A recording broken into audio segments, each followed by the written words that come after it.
In today's video, I'll show you how to easily fix the not connecting or stuck on connecting issue in 1.1.1.1 VPN. First, open your device settings, then find the connections option and tap on it. From there, go to more connection settings. Now select the private DNS option from here and turn it off, because sometimes it can cause connection errors with the VPN. Now open the VPN and follow the video.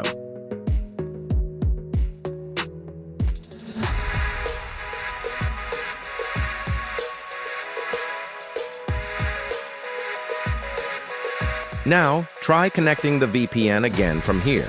It should connect normally.